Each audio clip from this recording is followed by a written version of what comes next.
The mere mention of feminism often raises eyebrows. If you ask someone if they are a feminist, you will rarely hear a firm yes, whether that person is a woman or a man. The main reason? A lack of understanding regarding what feminism actually is and many misconceptions about its meaning. Today, on the background of International Women's Day, let's look at the 5 biggest myths about feminism. Myth number 1. Feminism is about hating men or is basically anti-men. The reality is, feminism is not against men. It is an ideology against the male-dominated patriarchal system. Patriarchy is a system which maintains male dominance in family, society, politics and economy. It dictates rigid gender roles. Men are expected to always be tough, strong and brave. They must go out and earn, raise the family's economic and social status, and never be overly sensitive, leading to the boys don't cry mentality. On the other hand, women are expected to be delicate, sensitive, soft-spoken, slim, and look beautiful. They are expected to be experts in housework and cooking, be naturally caring, and not to be too ambitious. Feminism opposes not men, but this rigid division and the underlying patriarchal system. Feminism critiques the patriarchy and comprehensively analyzes male dominance. It advocates for equal rights, opportunities, status, and the freedom of choice for both women and men. Myth number 2. Feminism is only for women. Actually speaking, feminism is an ideology aimed at liberation of both women and men. The patriarchal system doesn't impose restrictions just on women. It also places unnatural burdens on men to constantly stay strong, be the sole provider, take full financial responsibility of the family. This leads to a concept of toxic masculinity. Feminism opposes these unnecessary social constraints and calls for women and men to restructure their relationships based on equality and individual freedom. Okay, now myth number 3. Feminism is a Western fad, not suitable for Indian culture. The reality. If feminism is defined as the idea of equal rights and status for women and men, then many examples of this thinking exist in cultures beyond the West. Long before Mary Wollstonecraft wrote A Vindication of the Rights of Women in 1792, the seeds of feminist thought were found in the ideas of Marathi Warkari women saints. Reputed Maharashtrian scholar of folk culture and folk literature, Tara Bhavalkar has shown that the writings of Saint Soirabai, Janabai, Kanhopatra and Bahinabai reflect ideas such as bodily autonomy and the refusal to be treated as an object of male desire. While Simone de Beauvoir's The Second Sex, written in 1949, is considered as the foundation of modern feminism, Tarabai Shinde from Maharashtra had already laid the foundation of modern Indian feminism in 1882 with her book Stri Purush Tulna, a comparison between women and men. This book fiercely criticized the oppressive social restrictions imposed on women in the name of Stri Dharma or Pativrata Dharma. We must not ignore the contribution of women such as Tarabai Shinde and Savitribai Phule to the cause of women's liberation. This is definitely not to say that the systematic thinking on feminism in the West is not important. It has definitely enriched feminist discourse through different waves of feminism and its various expressions such as liberal feminism, socialist feminism, radical feminism, black feminism, etc.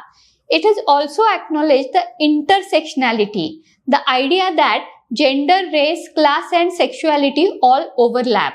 This idea has been brilliantly exposed by Indian feminists such as Sharmila Rege by analyzing the Dalit feminist standpoint. So the point I'm trying to make is, the thought that men and women should have equal rights, status and treatment has gotten intense and fiery expressions in non-Western languages and cultures. Therefore, viewing feminism as merely a Western fad is entirely misleading. Myth number 4. Feminism believes men and women are exactly the same. Feminism does not claim that men and women are identical in terms of biological composition, physical strength, or emotional temperament. Feminism is fully aware of biological, hormonal, and physical differences between men and women. It recognizes that testosterone is prominent hormone in men while estrogen is a prominent hormone in women, and these hormones influence physical and mental development differently. However, feminism argues that even if men and women are biologically different, they must have social, political, and economic equality. Sameness and equality are two different things. Feminism focuses on equality, not on sameness. Now, myth number 5. Feminism is irrelevant or outdated now. Feminism is no longer needed because people argue that because women now have the right to education, the right to vote, right to work outside the home, with many occupying even the positions of power, feminism now has served its purpose. On the face of it, it may seem that women face fewer restrictions, are more educated, have careers, and have various gadgets to ease their housework, and are also benefiting from women-centric legal protection. However, if we look a little deeper, it becomes clear that systemic inequality between men and women not only persists, but it has become more complicated with the increasing penetration of market, social media, and renewed gender biases. Let me give you some real-world examples of inequality. Gender selection and education. Countless cases of female feticide following illegal sex determination continue to surface. In a notable news report from the Satara district of Maharashtra, 288 girls were named Nakushi, meaning unwanted. The girl child still has to struggle just to be born. Can you imagine? The rate of out-of-school girls in India remains high, with nearly 40% of girls not progressing beyond 10th grade.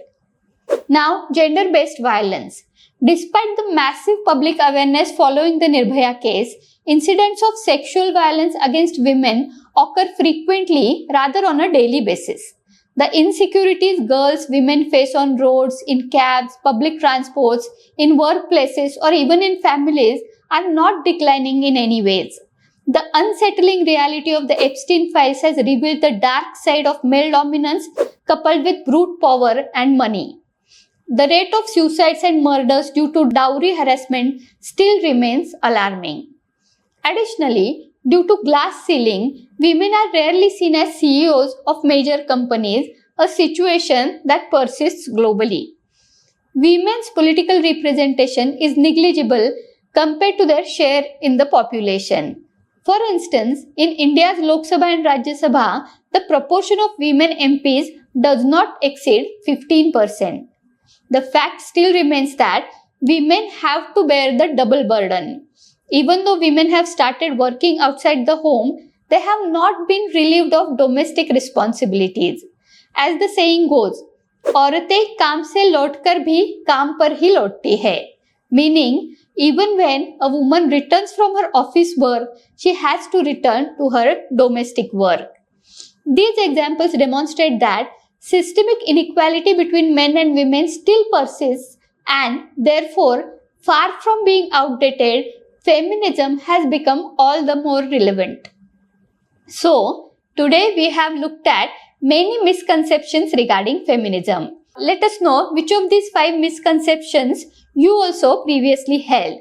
Also tell us in the comment section what concrete steps you think we should take to achieve the goal of gender equality.